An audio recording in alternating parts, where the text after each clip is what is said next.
So hi friends, இப்போ இன்றைக்கான வீடியோவில் நம்ம எதை பற்றி பார்க்க போகிறோம்னு பார்த்தீங்கன்னா, இந்த 2 channel amplifier. So only 2 channel தான், 2.1 கிடையாது, ஒன்லி 2 சேனல்.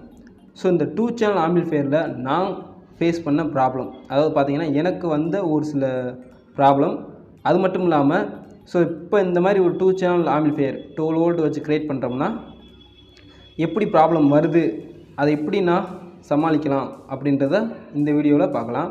ஸோ ஃபஸ்ட்டு பார்த்தீங்கன்னா, இது வந்து நான் என்னென்ன அவுட்புட் இருக்குதுன்னு சொல்லிடுறேன். ஸோ மெயின், பேஸு, ட்ரிபிள், அவ்வளோதான். இந்த பேலன்ஸ் அப்படின்றது வந்து எம்டியாக தான் இருக்குது.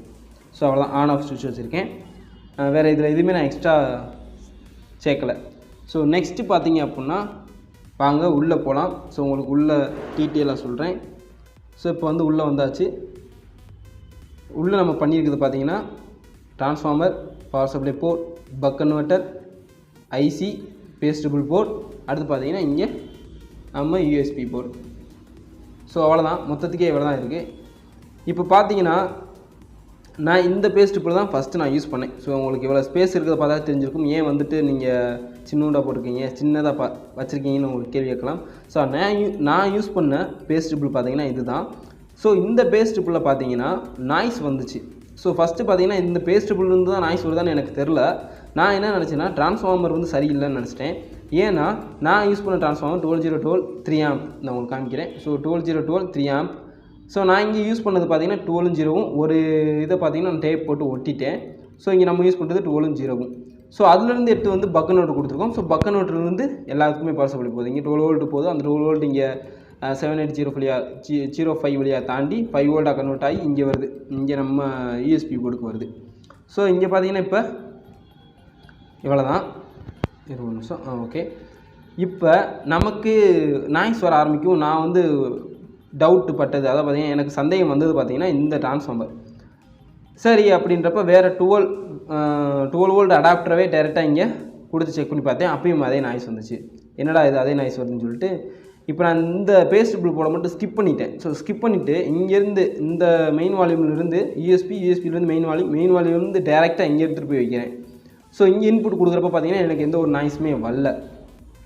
அப்போ எனக்கு என்ன ஒன்று புரிஞ்சுன்னு பார்த்தீங்கன்னா, இந்த பேஸ்டபிள் போல் தான் பார்த்தீங்கன்னா நாய்ஸ் ஜென்ரேட் ஆகுது அப்படின்னு ஒன்று புரிஞ்சுக்கிட்டேன். ஸோ இந்த பேஸ்டபிள் போல் தான் ஜென்ரேட் ஆகுதா அப்படின்னு பார்த்தீங்கன்னா இல்லை, இதே மாதிரி இன்னொரு பேஸ்டபிள் போர்டு போட்டேன். அதுலேயும் பார்த்தீங்கன்னா அந்த நாய்ஸ் வருது. அது ஏன்னு தெரில.